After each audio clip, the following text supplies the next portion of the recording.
Sholat itu adalah kehidupan kita sehari-hari. Nah itu apa namanya? Zikir, hidup berkesadaran.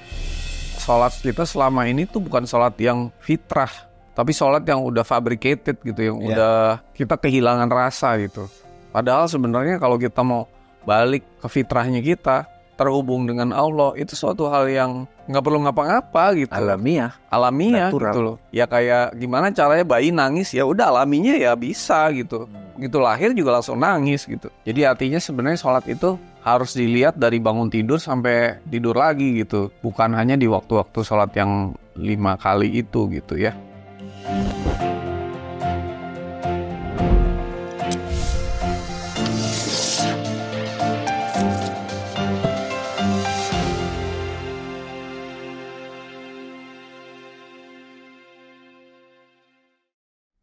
Assalamualaikum, selamat datang di Tiga Fakir. Nggak tahu apa-apa, nggak bisa apa-apa, dan bukan siapa-siapa. Masih bersama saya Abu Sony Dame. Oke, masih terus menyelami sholat. Ternyata makna sholat itu dalam sekali gitu ya. Dan ternyata pengertian-pengertian yang mungkin kita selama ini tahu dalam konteks hanya gerakan, tetapi kita bisa melihat dalam konteks tiangnya itu ternyata bukan hanya gerakan itu gitu, tetapi bagaimana keterhubungannya.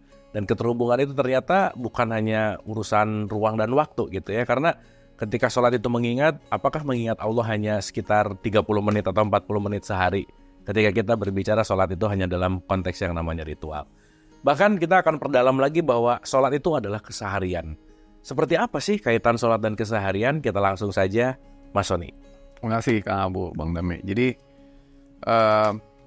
sebagaimana kita bahas sebelumnya bahwa sholat itu ada dua, ada sholat kitabah atau katabah yang ada waktu-waktunya, disebut menyelesaikan sholat gitu. Ada juga sholat yang nggak pakai waktu, yaitu fardu, yaitu di surat 70 ayat 23. Kalau yang kitabah tuh di surat 403 gitu ya. Jadi dua-dua ini disebut sebagai sholat gitu ya. Ketika kita baca Nabi Muhammad mengatakan sholatlah seperti aku sholat gitu, solu ara ra'aitum usolli, seperti aku sholat, itu bukan berarti hanya sekedar sholat yang katabah itu. Karena kalau kita lihat, kalau kita misalnya ke Mekah, kok tiap orang gaya sholatnya beda-beda semua. Oh iya betul. Ada yang begini, ada yang begini gitu kan. Nah artinya banyak yang beda gitu. Artinya sebenarnya yang dimaksud Nabi Muhammad tuh lebih kepada yang itu, selain yang juga sholat syariat ya, tapi juga sholat yang sepanjang waktu itu. Apa itu? Ya akhlaknya lah gitu ya. Oke. Jadi akhlaknya beliau gitu. Jadi artinya ya kesehariannya gitu. Kalau kamu mau lihat orang sholat yang khusyuk, bagaimana dia memperlakukan orang lain gitu. Bagaimana akhlaknya kepada orang lain, sama. Bagaimana dia menolong orang. Makanya di Al-Ma'un bilang celakalah orang yang sholat yang tak pernah menolong dengan harta yang berguna gitu kan. Jadi artinya sebenarnya sholat itu harus dilihat dari bangun tidur sampai tidur lagi gitu. Bukan hanya di waktu-waktu sholat yang 5 kali itu gitu ya. Jadi itu yang pertama. Yang kedua, kalau kita lihat di perspektif bahwa di surat 24 ayat 41, burung mengepakkan sayap, itu adalah cara dia bertasbih ya. Atau di 17 ayat 44, seluruh langit dan bumi seluruh isinya ini bertasbih kepada Allah gitu ya. Ini maksudnya apa sih? Bertasbih itu apa sih? Bertasbih itu bergerak gitu. Sebenarnya ketika semua di dalam diri kita ini bergerak, ini lagi bertasbih ini sebenarnya. Tapi kamu aja gak sadar kalau di 17 ayat 44 kan. Jadi sebenarnya sholat itu adalah ya hari-hari kita dalam bergerak, beraktivitas. Itulah tasbih gitu loh. Makanya kemarin kita juga saya sampaikan bahwa doa itu adalah tasbih di dalam diam gitu. Tasbih itu adalah doa di dalam gerakan gitu. Jadi ketika kita bergerak itu dan sambil berdoa, itu sebenarnya kita lagi tasbih. Jadi sebenarnya ketika kita bergerak, berdoa, beraktivitas, ya itulah sholat gitu. Sholat kita gitu loh. Nah, sholat yang agama, ketika kita sholat, kita terhubung dengan Allah gitu ya. Nah, pertanyaannya, ketika kita melakukan kegiatan keseharian itu, kita lagi sholat nggak gitu sambil melakukan aktivitas daily gitu. activity ya. Makanya kemarin kan di serial relationship di level 4, 5, 6, 7 7 itu kita bahas bahwa selalu terhubung kepada Allah ketika kita berinteraksi dengan sesama. Ya. Itu sholat gitu. Oke. Terhubung sama Allah gitu. Nanti mungkin cara gimana terhubungnya kita harus praktek sih Bang Dame ya. Jadi nggak cuma diomongin tapi dipraktekin gitu. Sholat itu bisa dibilang juga jeda kan. Misalnya sebagai contoh, orang habis berkegiatan seharian lalu dia sholat, itu jeda gitu. Dimana dia itu kembali kepada terhubung kepada Allah. Misalnya setelah waktu kerja mungkin dia biasanya kalau pikiran banyak ya, thought itu membuat kita lepas dari hubungan dengan Allah gitu. By the way, kalau bahasa Inggris itu ada namanya thought itu ada pikiran. Tapi ada mind juga gitu. Apa beda mind sama thought? Thought itu segala sesuatu yang dihasilkan oleh mind gitu. Mind itu adalah instrumennya, yaitu akal gitu. Jadi mind itu bukan pikiran, tapi akal. Thought itulah pikiran. Begitu orang punya thought, punya pikiran, biasanya dia udah lepas dari hubungan sama Allah tuh. Nah, dia akan kembali kepada hubungan kepada Allah ketika thought atau pikirannya itu reda gitu. Nah, itulah pas sholat. Jadi kalau kita bisa sholat tuh yang khusyuk tuh jangan banyak pikiran deh. Kita selaraskan, dan begitu Allahu Akbar kita lebur di dalam Allah itu gitu. Pertanyaannya, apakah harus nunggu waktu zuhur, asar, maghrib, isya gitu kan? Oke. Untuk mengalami itu ya. Untuk ngalamin itu. Tapi kita kadang-kadang sebentar ya Allah ya, aku lagi mau lakuin ini, nanti habis ini selesai, aku balik lagi gitu kan, gitu ya. Bilang Allah tunggu ya gitu, ya kan? Allah disuruh nunggu gitu. Nah ini wajar sih di awal-awal gitu. Iya, iya. Misalnya saya lagi bicara gini ya, dari hasil saya sholat, atau sholat maksudnya terhubung ya, atau saya lagi punya pikiran sendiri yang saya bilang sama Allah, ya Allah tunggu ya gitu. Abis aku ngomong ini, baru aku kembali lagi gitu, Ngikutin lagi. Atau waktu saya ngomong pun aku terhubung gitu. Ya. Jadi misalnya saya ngomong A B C D gitu, A B C D gitu. Waktu saya ngomong A B C D, begitu sampai D baru saya diam lagi untuk terhubung lagi gitu. Tapi kadang-kadang A titik saya terhubung, B titik saya terhubung, C titik saya terhubung gitu. Jadi di sela-sela itu saya ada waktu-waktu di mana saya gitu, terhubung lagi gitu. Atau waktu saya ngomong A B C D itu terhubung terus gitu. Ya. Yang mana tuh? Ya. A B C D udah deh ya Allah, bentar ya aku mau kerja dulu, mau ini, nanti pulang kantor baru deh sholatku, kira-kira mungkin pas isya deh aku baru khusyuk gitu. Ini zuhur sama asar susah nih khusyuk, orang di kantor sholatnya gitu, ya kan? Lalu dia bilang, ternyata aku bisa nih di waktu-waktu sholat nih khusyuk. Ternyata aku bisa di waktu aku bicara ini, di tengah aku jeda bicara ini, aku balik lagi ke feeling yang rasa sholat itu gitu. Ya. Gitu. Yang mana tuh? Gitu. Itu sholat tuh bisa begitu. Mungkin itu apa namanya? Pengantarnya ya. Keren sih Mas Sony. Ini mau mengaitkan antara sholat yang mungkin sebagai partikular gitu ya, yang hanya 5 kali gitu. Tetapi justru yang sebenarnya adalah di antaranya itu juga kan bagian dari daily activity yang jangan lepas seharusnya gitu ya. Harusnya jangan lepas. Kalau kita bicara tadi si ABCD gitu. Thank you Mas. Nanti Tapi kadang-kadang kita berhenti dulu, kegiatan dulu baru kita. Nah, jadi gunakan 5 waktu sholat dulu awalnya. Lalu lama-lama di luar waktu sholat kita ada waktu-waktu di mana kita balik lagi ke sana gitu. Iya. Lama-lama terus gitu. Iya. Itu mungkin konteksnya nanti latihan kali ya. Untuk ya maksudnya dalam konteks kalau kita bicara dalam menjadi terus menerus itu kan juga bagian dari praktis kali ya. Nanti aku akan bahas ke situ. Di level di level tertentu disebut latihan karena kita jadi becoming kan. Tapi di level nanti lebih dalam lagi itu fitrahnya kita gitu. Oke. Jadi nggak perlu latihan lagi gitu. Kembali ke fitrah. Iya. Betul. Kalau kembali kita kan nggak perlu latihan. Betul. Kira-kira gitu. Sorry. Thank you Mas Sony. Bang Lame, silakan. Wah, ini seru nih. Bismillahirrahmanirrahim. Mas Sony. Kita udah bahas sholat beberapa kali. Saya mau mengajak teman-teman melihat sholat ini seperti sekarang ini kan mulai orang senang bermeditasi. Jadi sholat itu tadi keterhubungan, itu mirip seperti meditasi, itu keterhubungan. Nah, sebagian orang menganggap meditasi itu adalah praktek, sebuah doing. Ya. Saya napas, diam, itu. Saya kayak sholat. Sholat kan doing, activity. Ada bacaannya, ada gerakan, dan seterusnya. Dan di situ ada makna-makna. Tapi orang yang sudah melakukan meditasi sebagai doing, itu kan ada ketika dia sudah terhubung, maka itu terbawa dalam kehidupan. Bahkan dia menjadi itu. Dia adalah itu. Rasa yang sudah kokoh, dia menjadi standing position gitu dalam menjalani hidup. Nah, itu bisa kita gunakan bukan doing lagi, dia itu being. Bahkan Yesus Christ itu standing position itu mendirikan sholat kan? Iya, mendirikan sholat. Bahasanya udah pas. Iya, pas mendirikan. Jadi dia mendirikan standing gitu. Nah, dalam tradisi Christianity, Yesus Christ atau orang-orang suci itu suka disebut prayer fashion man. Penampilan dari sosok prayer itu. Keberadaan dia sudah jadi prayer gitu. Atau sholat itu sendiri.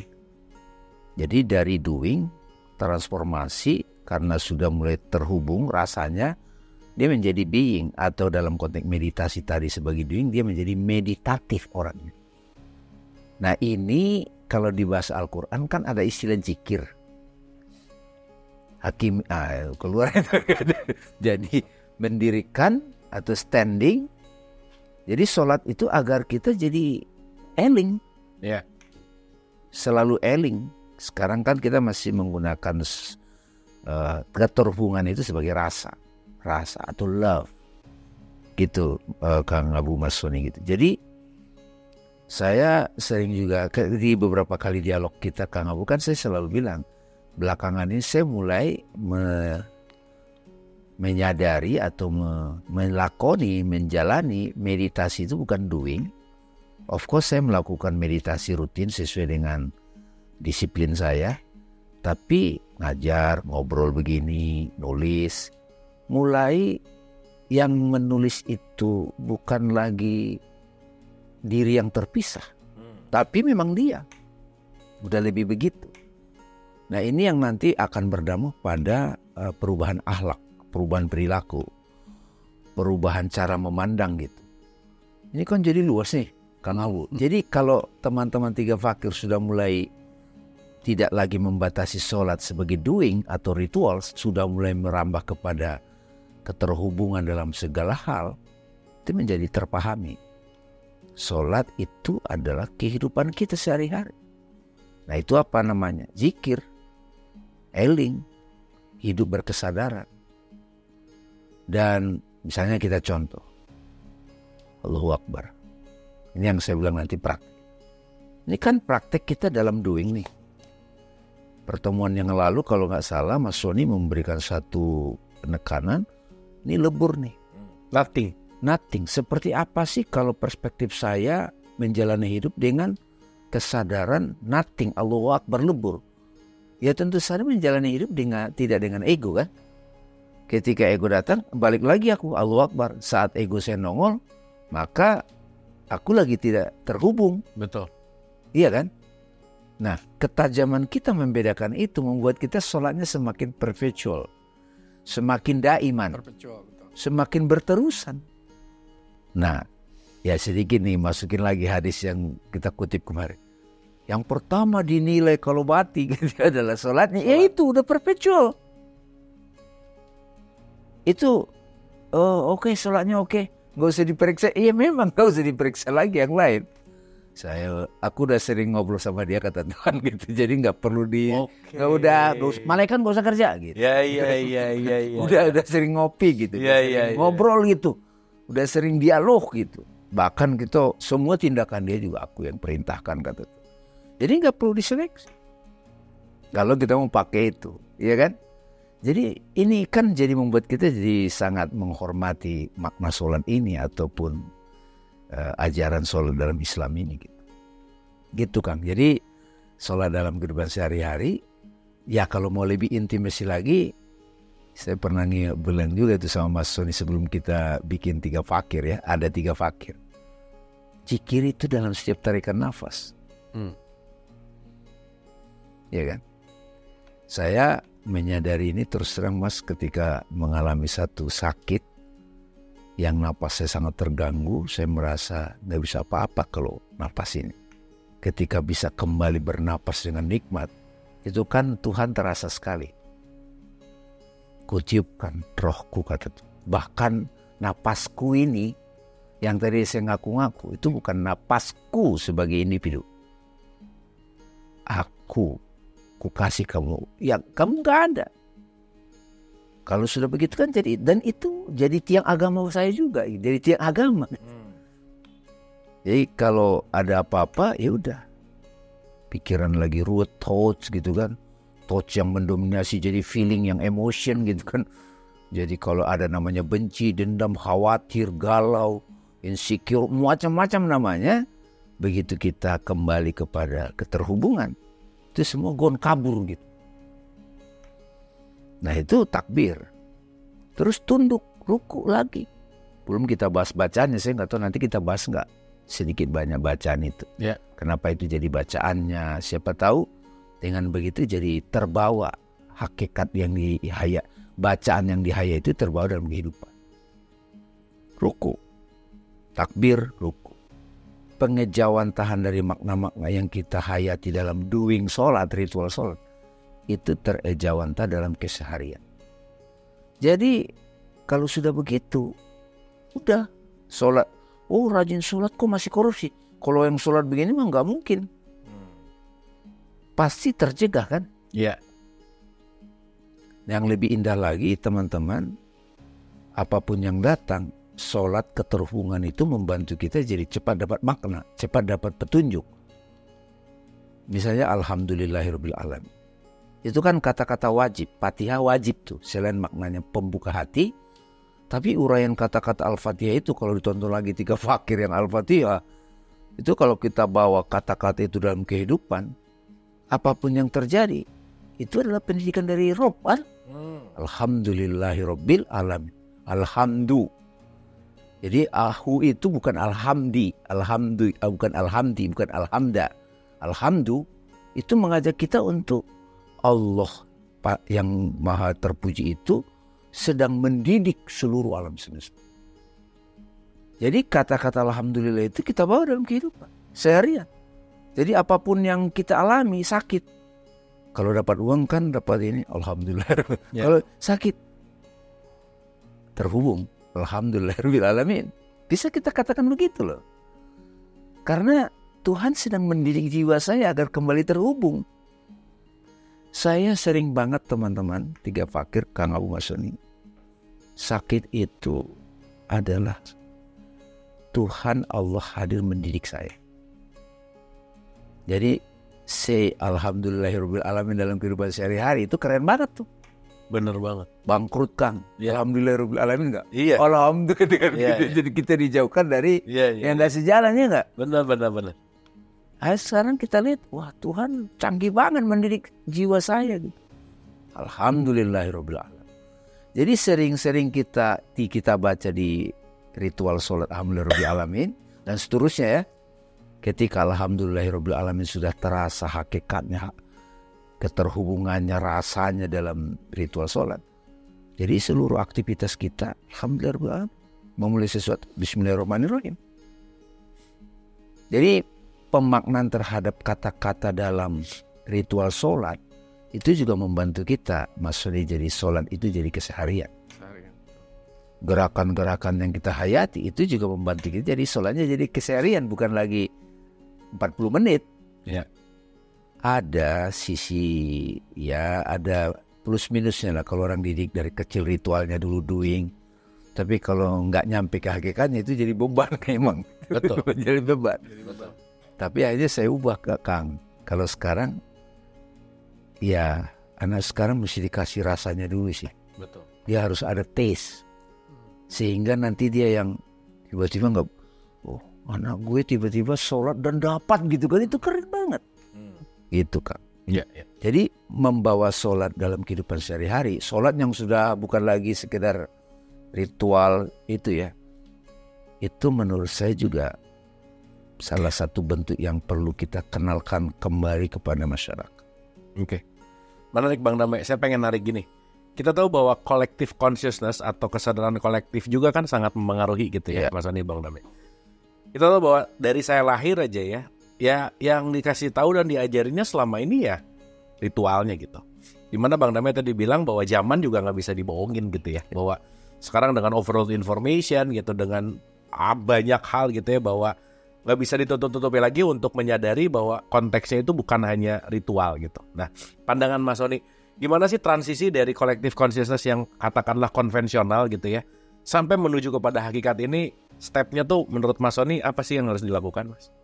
Mungkin nanti di 3 episode terakhir kita kan bahas mengenai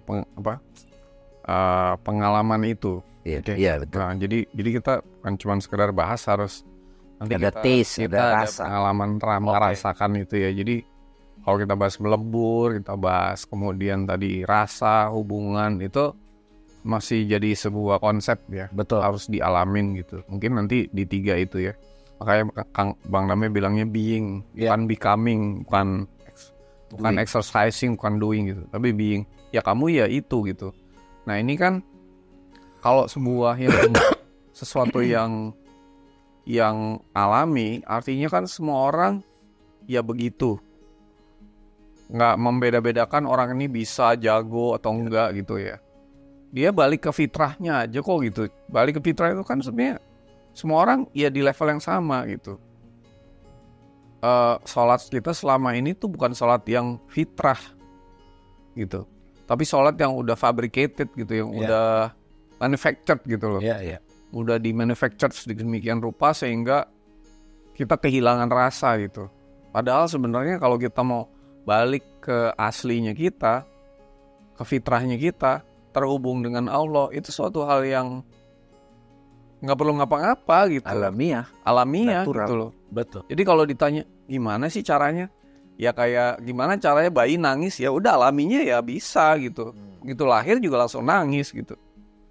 Nggak usah diajarin macem-macem gitu. Nah mungkin kita terlalu banyak diajarin macem-macem konsep gini gitu. Jadi akhirnya kita tuh udah asing dengan Contaminated ya. yang lebih bahaya lagi Intimidatif. collective consciousness itu intimidatif. Berat dosa lu Bener gitu. banget. Ini bener banget. oh, udah sholat beban, wah udah jam segini harus sholat nih, siapa yang mengharuskan gitu. Iya. Gitu sebenarnya. Ya itu kan suatu hubungan gitu. Apakah waktu sebelum ini kamu nggak terhubung gitu? Kalau kamu dokter bedah orang 8 jam, tinggal sholat dulu ya nggak mungkin dong gitu kan. Tapi kan ketika dia bedah otak, itu kan lagi sholat juga gitu. Iya. Kan aliran Makanya penting pemahaman ini ya. Betul. Aliran kecerdasannya itu kan lagi jalan gitu. Betul.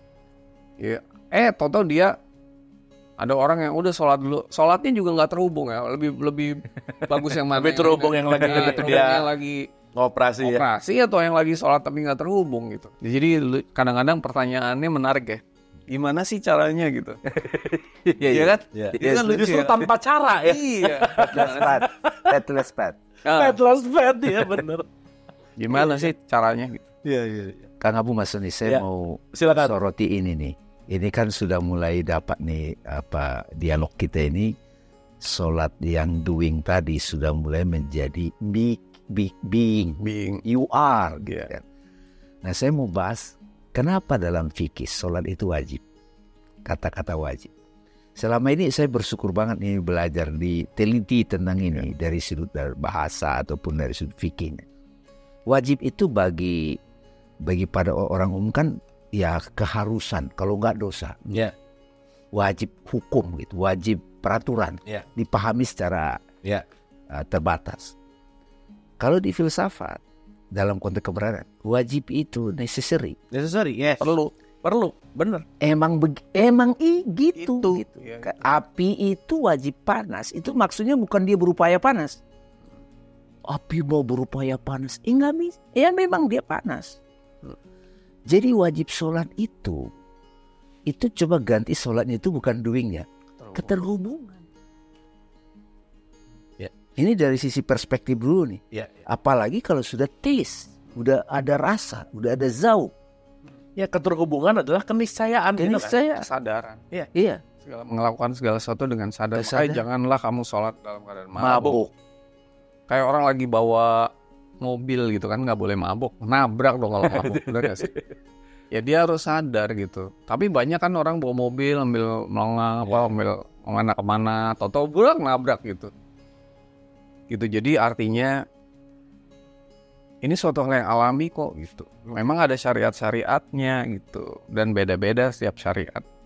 Nah, Kalau hakikatnya itu kalaupun misalnya tadi dari kemarin kita ngomong syariat, karena kita sudah kelamaan tidak alamiah, ya tidak natural, Ya. betul. maka perlu agak dibuat aturan lah. Biar dia balik gitu loh. Yang bahaya, Nanti. yang bahaya gini Mas Andi Bang Dame. Yang palsu dianggap Yang asli. yang asli. Iya. Iya betul. Itu yang bahaya. Ya kalau di psikologi kan kebohongan yang diulang-ulang seperti kebenaran akhirnya. Iya. Iya. Iya, akhirnya kita mempermasalahkan Bentuk. Yes. misalnya harus gini, harus dibawa, kalau enggak batal. Iya. Harus Kerajaan. gini, Eh. harus kalau tahiyat ada yang puter-puter, ada yang gini, kalau enggak wah salah, batal.